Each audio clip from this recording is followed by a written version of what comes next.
നടുവനായിട്ട് പോയ ഒരാൾ ന്യൂമോണിയായിട്ടായിരിക്കും തിരിച്ചു വരുന്നത്. അപ്പോൾ അതാണ് ഇപ്പോഴത്തെ മെഡിക്കൽ കോളേജിലൊക്കെ നടക്കുന്നത്. അതൊക്കെ വളരെ തെറ്റായ രീതിയാണ്.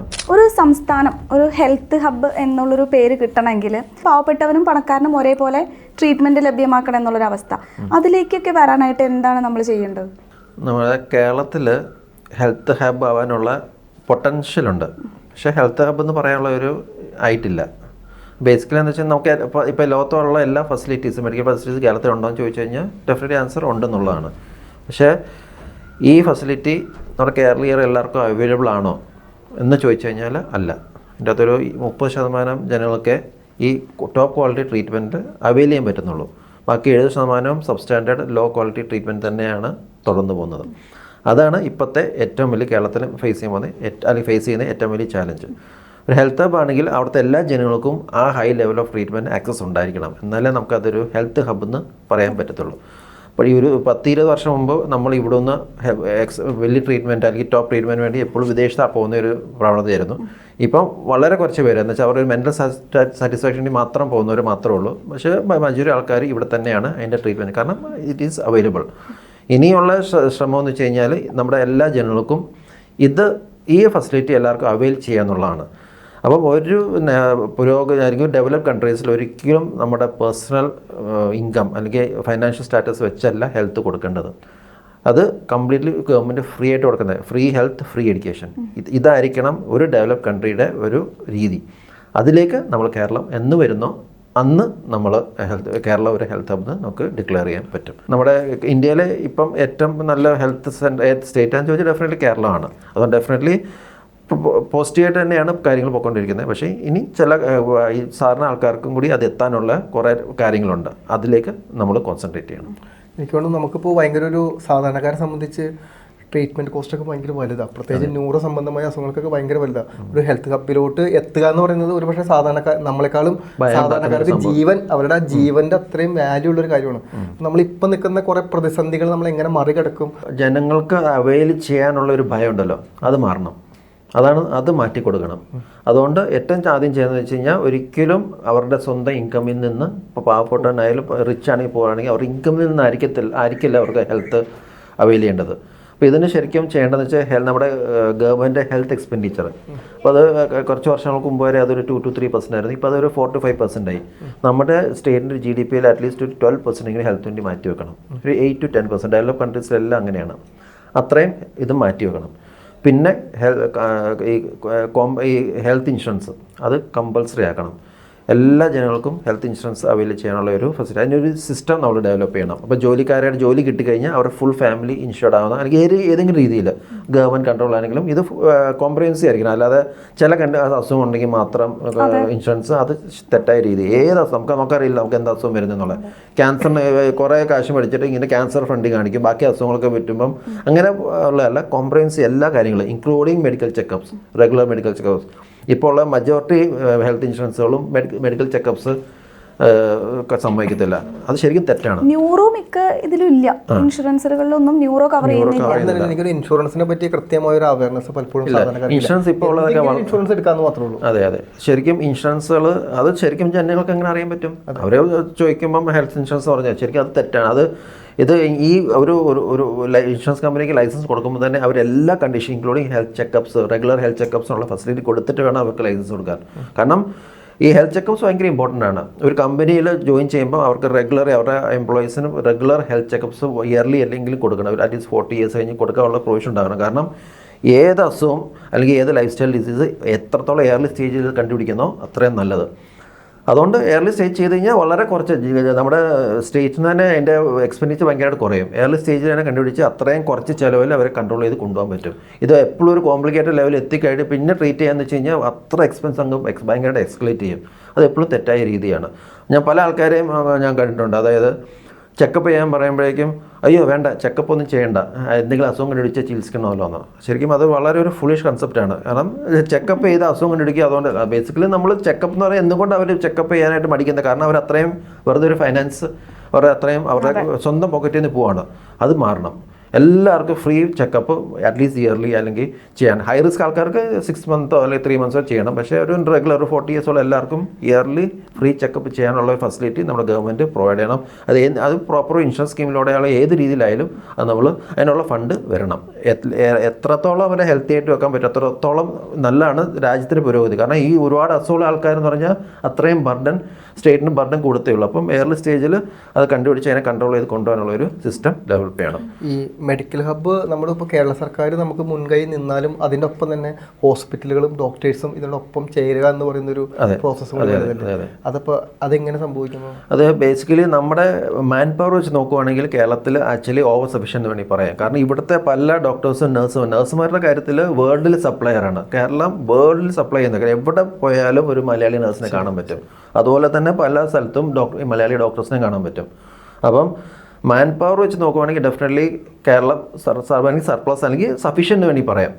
പിന്നെ ശ്രദ്ധിക്കേണ്ടത് ഇൻഫ്രാസ്ട്രക്ചർ. അത് കുറച്ച് ഹോസ്പിറ്റൽസ് മാത്രമുള്ള നല്ല ഇൻഫ്രാസ്ട്രക്ചർ ഉള്ളത്. ഇപ്പോൾ നമ്മൾ നോക്കാം നമ്മുടെ മെഡിക്കൽ കോളേജിലെ ഡോക്ടേഴ്സാണ് ശരിക്കും ഏറ്റവും ഹൈ ക്വാളിറ്റി. കാരണം അവർ 10-30 വർഷം ട്രീറ്റ് ചെയ്യുക, ഒരുപാട് എത്ര പേരെയാണ് ഡെയിലി ചികിത്സിക്കുക, അത്ര എക്സ്പീരിയൻസ് കുട്ടികളെ പഠിപ്പിക്കുന്ന അത്ര എഡ്യൂക്കേഷൻ വഴിച്ചുണ്ട്. പക്ഷേ നമ്മളൊരു അറബി പേഷ്യൻ്റ് ആരെങ്കിലും മെഡിക്കൽ കോളേജിൽ പോയി അഡ്മിറ്റ് ആവുമോ? എന്തുകൊണ്ടാണ്? കാരണം അത്രയും പൂർ ഇൻഫ്രാസ്ട്രക്ചറാണ്. അപ്പോൾ നമ്മൾ മാൻ പവർ മാത്രമല്ല ഇൻഫ്രാസ്ട്രക്ചർ ഫെസിലിറ്റീസും വേണം. അത് ഫെസിലിറ്റീസ് കൂടുമ്പോൾ ഉടനെ പേഷ്യൻസിന് ഭയങ്കരമായിട്ട് ടെൻഷൻ വരുന്നത് ഭയങ്കര എക്സ്പെൻസ് ആണ്. അത് വരാൻ പാടില്ല. അവരുടെ ഇൻഷുറൻസ് അത് കവർ ചെയ്യാനുള്ള ഒരു പ്രൊവിഷൻ ഉണ്ടായിരിക്കണം. അപ്പോൾ അവർക്ക് കോസ്റ്റിനെ കുറിച്ച് ഒരു ബോധറേഷനോ ഒരു ടെൻഷനും ഇല്ല. അവർക്ക് പിന്നെ ചികിത്സ മാറുമെന്നുള്ള ശ്രദ്ധ മാത്രം മതി. അങ്ങനെ ഒരു സിസ്റ്റം ആയി വരണം. അപ്പോൾ അതാണ് നമ്മൾ ശ്രദ്ധിക്കേണ്ടത്. ഇപ്പോൾ പ്രോപ്പർ മാൻ പവർ, എല്ലാ ഫെസിലിറ്റീസുള്ള ഹോസ്പിറ്റലും, പ്രോപ്പർ ഇൻഫ്രാസ്ട്രക്ചർ. കാരണം ഒരു അസുഖം മാറിക്കഴിഞ്ഞാൽ അതിൻ്റെ സൈക്കോളജിക്കൽ ഒരു സ്റ്റേറ്റ് ഭയങ്കര ഇമ്പോർട്ടൻ്റാണ്.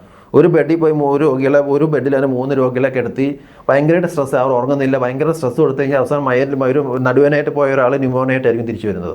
അപ്പോൾ അതാണ് ഇപ്പോഴത്തെ മെഡിക്കൽ കോളേജിലൊക്കെ നടക്കുന്നത്. അതൊക്കെ വളരെ തെറ്റായ രീതിയാണ്. അപ്പം പ്രോപ്പർ ക്ലീൻ എൻവയറമെൻറ്റ്, വളരെ പീസ്ഫുൾ ആയിട്ടൊരു ഹോളിസ്റ്റിക് എൻവയറമെൻറ്റ് എല്ലാ ഹോസ്പിറ്റൽസും ഉണ്ടായിരിക്കണം. അപ്പോൾ അത് പ്രോപ്പർ ഇൻഫ്രാസ്ട്രക്ചർ നമ്മൾ ഡെവലപ്പ് ചെയ്യാനായിട്ട് ഗവൺമെൻറ് മുൻകൈ എടുക്കണം. പിന്നെ അതുപോലെ തന്നെ ഈ ഡോക്ടേഴ്സിനൊരു സോഷ്യൽ കമ്മിറ്റ്മെന്റ് തീർച്ചയായിട്ടും വേണ്ടേ? ഇവിടുത്തെ പൈസ കൊണ്ട് പഠിച്ച് ഡോക്ടർമാരായി അല്ലെങ്കിൽ നേഴ്സുമാരായി ഉടനെ തന്നെ ഇവരൊക്കെ പുറത്തേക്ക് പോകുന്ന ഒരു പ്രവണത ഉണ്ടല്ലോ. അപ്പോൾ അതിലൊക്കെ നമ്മളൊരു നിർബന്ധം കൊണ്ടുവരണ്ടേ? റൂള് ഇത്ര വർഷം ഇവിടെ സെർവ് ചെയ്തിട്ടേ പോകാൻ പാടുള്ളൂ. ബേസിക്കലി ഡോക്ടേഴ്സ് സോഷ്യലി കമ്മിറ്റഡ് ആയിരിക്കണം. കാരണം അവരുടെ ഒരു കമ്മിറ്റ്മെന്റ് വന്നു കഴിഞ്ഞാൽ അതിൻ്റെ ഇൻഫ്ലുവൻസ് ഭയങ്കര, ഡോക്ടേഴ്സ് ഒരു കാര്യത്തിൽ ഇടപെട്ട് കഴിഞ്ഞാൽ അതിൻ്റെ പോസിറ്റീവ് ഇൻഫ്ലുവൻസ് ഭയങ്കര കൂടുതലായിരിക്കും, എസ്പെഷ്യലി ഹെൽത്ത് റിലേറ്റഡ്. അപ്പം ഡോക്ടേഴ്സ് ശരിക്കും അതിന് ഇൻവോൾവ് ചെയ്യണം. അത് ശരിക്കും പറഞ്ഞാൽ അതൊരു എൻഫോഴ്സ് ചെയ്താൽ നടക്കത്തില്ല. പക്ഷെ അത് എല്ലാ ഡോക്ടേഴ്സും അത് മനസ്സിലാക്കി ചെയ്യേണ്ട ഒരു കാര്യമാണ്. അതായത് doctors should be socially committed.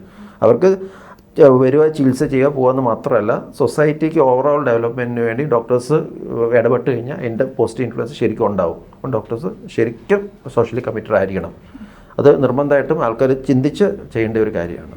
നിലവിലുള്ള ഒരു സ്ട്രക്ചേഴ്സ് മാറാനും ഈ ഒരു മെഡിക്കൽ ഹബിലോട്ട് നമുക്കൊന്ന് എത്തിപ്പെടാനും ഏകദേശം ഇനി നമുക്ക് ഒരു എത്ര നാളെടുക്കും? അല്ലെങ്കിൽ നമ്മൾ അതിന്റെ പാത്തിലാണോ നമ്മളിപ്പോൾ? ആക്ച്വലി നമ്മൾ അതിന്റെ പാത്തിലാണ്. ആ ഒരു എപ്പോഴും ഒരു കംഫർട്ട് സോണിൽ നിന്ന് ഒരു അടുത്തൊരു ഹൈ ലെവൽ വരെ ഒരു അൺകംഫർട്ടബിൾ ഏരിയ ഉണ്ട്. അത് ആ ഒരു കോൺഫ്ലിക്ട്സ് ആണ് ഇപ്പം നടന്നുകൊണ്ടിരിക്കുന്നത്. അതായത് കോസ്റ്റ് കൂടുമ്പം പേഷ്യൻസും ഡോക്ടേഴ്സും മാനേജ്മെൻറ്റും പബ്ലിക് എല്ലാവരും കൂടി ഈ കോൺഫ്ലിക്ട്സ് വരുമല്ലോ. അതല്ല ഈ കോസ്റ്റിൻ്റെ പേര് പറഞ്ഞ് ഇപ്പം സ്ഥിരം ആൾക്കാരെ പറയുന്നതാണ് പാവപ്പോട്ട് പിഴിഞ്ഞ് ചികിത്സിക്കുന്ന മൾട്ടി സ്പെഷ്യാലിറ്റി ഹോസ്പിറ്റൽ. ഇപ്പോൾ ഇതൊരു കോമൺ വാക്കാണ്. അത് ബേസിക്കലി ബേസിക്കലി നമ്മൾ നോക്കുമ്പോൾ ഈ പാവങ്ങളെ പിഴിഞ്ഞ് ജീവിക്കുന്ന മൾട്ടി സ്പെഷ്യാലിറ്റി ഹോസ്പിറ്റൽസ് എന്ന് പറയുമ്പോൾ അതിൻ്റെ അർത്ഥം എന്ന് വെച്ച് കഴിഞ്ഞാൽ ആക്ച്വലി മൾട്ടി സ്പെഷ്യാലിറ്റി ഹോസ്പിറ്റൽ വന്നാലും നല്ല ഹൈ ക്വാളിറ്റി ട്രീറ്റ്മെൻറ്റ് വരത്തുള്ളൂ. അല്ലെങ്കിൽ നമ്മൾ ഇന്ന് ഈ ലോ ലെവൽ ട്രീറ്റ്മെൻറ്റ് വെച്ചുകൊണ്ടിരിക്കും, കാശുള്ളവരും വിദേശത്തും പോയിക്കൊണ്ടിരിക്കും. മൾട്ടി സ്പെഷ്യാലിറ്റി ഹോസ്പിറ്റൽ എന്ന് പറഞ്ഞാൽ അത് ഹൈ ലെവൽ ഹോസ്പിറ്റൽസ് ആണ്. ആ ഹോസ്പിറ്റൽസ് വരണം, ഡെഫിനറ്റ്ലി അത് വന്നിരിക്കും. അത് ഡെവലപ്മെൻറ്റ് ഫസ്റ്റ് സ്റ്റെപ്പ്. പിന്നെ അതിലേക്ക് ജനങ്ങൾക്ക് എത്താനായിട്ടുള്ള ഒരു ആക്സസ്, കോംപ്രഹെൻസീവ്, ഫുള്ളി കോംപ്രഹെൻസീവ് ആയിട്ടുള്ള ഹൈ ക്വാളിറ്റി അല്ലെങ്കിൽ ടോപ്പ് ക്വാളിറ്റി ഇൻഷുറൻസ് അതും വേണം. പിന്നെ വേണമെങ്കിൽ മെഡിക്കൽ ഫണ്ട് റൈസ് ചെയ്യാൻ വേണ്ടി സെസ് ഒക്കെ ചെയ്യാം. ഇപ്പോൾ ഹെൽത്തിന് വേണ്ടി ഒരു 0.5% സെസ് കളക്ട് ചെയ്യുന്നതിലും തെറ്റൊന്നുമില്ല. വേറെ എന്തെല്ലാം സെസ്സുകളുണ്ട്. അപ്പോൾ അതിലൊക്കെ ചെയ്യുന്നതിന് ചെയ്തില്ല. ഈ ഹെൽത്ത് ഇൻഷുറൻസ് ശരിക്കും കമ്പൾസറി ആയിരിക്കണം. അപ്പോൾ അതിലേക്ക് എത്താനായിട്ടുള്ള ഒരു വന്നുകൊണ്ടിരിക്കുകയാണ്. ഡെഫിനറ്റ്ലി ഇനിയും ഒരു നല്ല രീതിയിൽ പോവുകയാണെങ്കിൽ ഒരു 5 to 10 years ഉള്ള അതിലേക്ക് വരണം. അത് വന്നാലേ നമുക്ക് ഈ സാധാരണക്കാർക്ക് ഇത് ഒരുപാട് വലിയ വലിയ ഹോസ്പിറ്റൽസ് വന്നെന്നോർത്ത് അവരിങ്ങനെ പറഞ്ഞുകൊണ്ടിരിക്കും നമ്മളെ പിഴിഞ്ഞുണ്ടാക്കുന്ന മറ്റ് സ്പെഷ്യാലിറ്റി ഹോസ്പിറ്റൽസ്. അത് ഇപ്പോഴും ഒരു നെഗറ്റീവ് ഫോഴ്സാണ്. ഒരിക്കലും അപ്പം ഇങ്ങനെ വലിയ വലിയ ആൾക്കാർ ഇൻവെസ്റ്റ് ചെയ്യത്തില്ല. ഇങ്ങനെ ഒരു നെഗറ്റീവ് ഇങ്ങനെ പറഞ്ഞുകൊണ്ടിരുന്നു കഴിഞ്ഞാൽ ഈ മൾട്ടി സ്പെഷ്യാലിറ്റി ഹോസ്പിറ്റൽസ് ഇവിടെ ഡെവലപ്പ് ചെയ്യാനുള്ള ഒരു ഹിൻഡ്രൻസ് ആണ്. അപ്പം അങ്ങനെ വരണം. അവർ സ്നേഹിച്ചു തുടങ്ങണം. നല്ല ഹോസ്പിറ്റൽസ് വരണം നമുക്ക്. അപ്പോൾ ഈ ഫൈനാൻഷ്യൽ ബർഡൻ ഒഴിവാക്കുക. അതിനുള്ള രീതിയിൽ എത്തണം. അതിനുള്ള സിസ്റ്റം ഡെവലപ്പ് ചെയ്ത് കഴിഞ്ഞാൽ നമ്മൾ മെഡിക്കൽ ഹബ്ബായി. അതിനൊപ്പം തന്നെ ഇപ്പോൾ സാധാരണക്കാർ ട്രീറ്റ്മെൻറ്റിന് മുമ്പ് ആദ്യം ചിന്തിക്കുന്നത് കോസ്റ്റിനെ പറ്റിയാണ്. ഇവർ മൾട്ടി സ്പെഷ്യാലിറ്റിയിൽ നമ്മളൊരു സാധാരണക്കാർ ചെല്ലുമ്പോൾ അവിടെ കോസ്റ്റ് എന്തായാലും ഡിഫറെൻ്റ് ആയിരിക്കും. കാരണം ഹോസ്പിറ്റലിൽ ഉപയോഗിക്കുന്ന എക്യുപ്മെൻറ്റ്സ് ആണെങ്കിലും അവിടെ ഡോക്ടേഴ്സിൻ്റെ അവർ ഹൈ ക്വാളിഫൈഡ് ഡോക്ടേഴ്സ് ആയിരിക്കും. പലപ്പോഴും ഇത് ഇത്രയും കോസ്റ്റ് വരുന്നത് എന്തിനാന്ന് പോലും സാധാരണക്കാർക്ക് അറിയില്ല.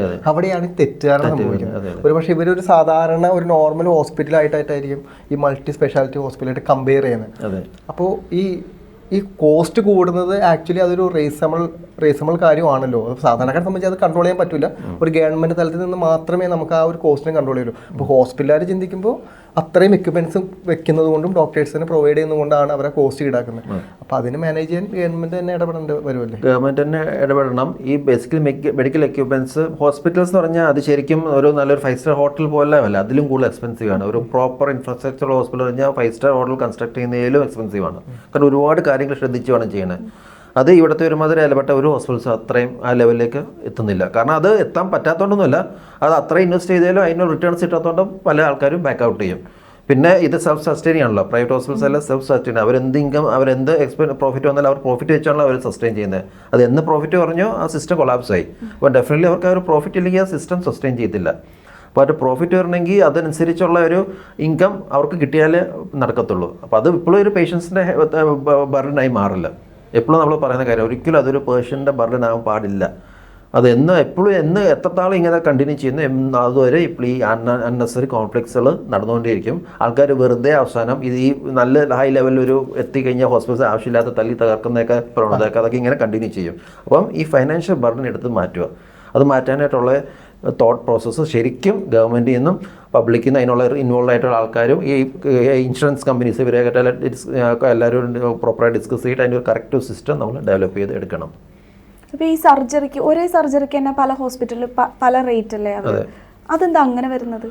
അല്ല, അത് ഈ ഒരേ സർജറി തന്നെ അതിന് ഉപയോഗിക്കുന്ന എക്യുപ്മെൻറ്റ്സ് ഡിഫറെൻ്റ് ആണ്. കാരണം ഇപ്പം ഒരു സാധാ ഹോസ്പിറ്റൽസ് ഒരു മൈക്രോസ്കോപ്പ് ഇതിൽ ചെയ്യുമ്പോൾ ബെയർ ഹാൻഡ്സ് കൊണ്ട് ചെയ്യുമ്പോൾ ജസ്റ്റ് ക്യാരിങ് ചെയ്യുന്നത്. അപ്പോൾ അതിൻ്റെ ആക്യുറസി അതിൻ്റെ റിസൾട്ട്സും കുറവായിരിക്കും.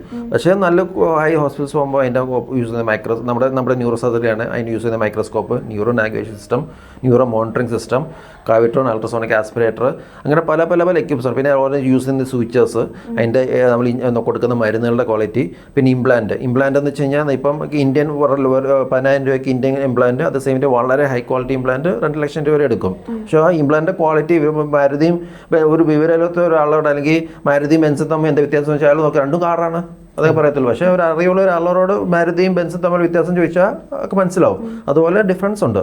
അതുമാത്രമല്ല കുറച്ചൊരു ഇപ്പം കാറിൽ തന്നെ ചെറിയൊരു ഫെസിലിറ്റി കൂട്ടണമെങ്കിൽ അതുപോലെ എക്സ്പെൻസ് പെട്ടെന്ന് എസ്കലേറ്റ് ചെയ്യുന്നത്. ഒരേപോലെ ഇരിക്കുന്ന 2 സാധനമാണ്. എന്നുവെച്ചാൽ തീരെ അതിൻ്റെ ഒരു അറിവില്ലാത്ത ഒരാൾ നോട് 2 കാർ കാണിച്ചിട്ട് ഈ 2 കാറിൽ വ്യത്യാസം ചോദിച്ചു കഴിഞ്ഞാൽ ഒരു ബെൻസ് തമ്മിൽ അവർക്ക് അറിയത്തില്ല. അപ്പോൾ അവർ ഡെഫിനറ്റ്ലി ഒരു മാരുതിയുടെയും അല്ലെങ്കിൽ ഒരു മാരുതി 800ൻ്റെയും അല്ലെങ്കിൽ മാരുതി ഓമിനിയുടെയും അല്ലെങ്കിൽ മാരുതി ആൾട്ടോയുടെയും ഒരു ബെൻസിൻ്റെ ഡിഫറൻസ് ചോദിച്ചു കഴിഞ്ഞാൽ അവർക്ക് അത്രയും വില പറ്റുമ്പോൾ അവർ അയ്യോ കത്തി വെറുതെ അങ്ങനെ രീതിയിലല്ലേ സംസാരിക്കുള്ളൂ. പക്ഷേ ഡെഫിനറ്റ്ലി അതിനെ വെച്ച് അറിയാവുന്നവർ അവർക്കറിയാം എന്തുകൊണ്ട് അത് അത്ര എസ്കലേറ്റ് ചെയ്യുന്നതെന്ന്. പക്ഷേ അത് ഒരു ഹൈ ലെവൽ നമുക്ക് കിട്ടണം, സാധാരണക്കാർക്ക് കിട്ടണം. അപ്പോൾ അതിനുള്ള കാര്യങ്ങൾ നമ്മൾ ചെയ്യണം.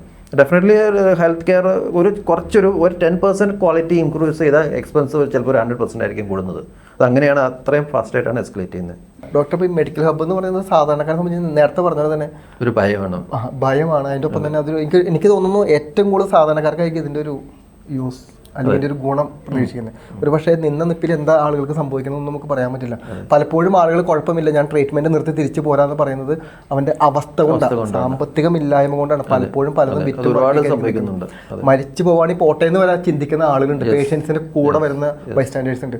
അവിടെ വെച്ച് നമ്മളൊരു മെഡിക്കൽ ഹബ്ബായി ഈ പറയുന്ന പോലെ ഗവൺമെന്റ് അത് ഈ പറയുന്ന സബ്സിഡികളെല്ലാം നൽകി അത് ഏറ്റെടുക്കുകയാണെങ്കിൽ ഒരു പക്ഷേ വലിയൊരു മാറ്റം തന്നെ സംഭവിക്കും. ഒരു പക്ഷേ ആ ഒരു എന്താ പറയാ വലിയൊരു വിപ്ലവമായിരിക്കും ഒരു പക്ഷേ മെഡിക്കൽ സബ്സിഡി എന്ന് പോലും പറയത്തില്ല, ഫ്രീ ആയിട്ട് തന്നെ കൊടുക്കാം. അതെ, ഫ്രീ ആയിട്ട് കൊടുക്കാം. അതൊരു വലിയൊരു കാര്യമാണ്. മെഡിക്കൽ ഹബ്ബ് ഒട്ടനടി വരട്ടെ. കാരണം അത് വലിയൊരു തിങ്കിങ് പ്രോസസ്സാണത്.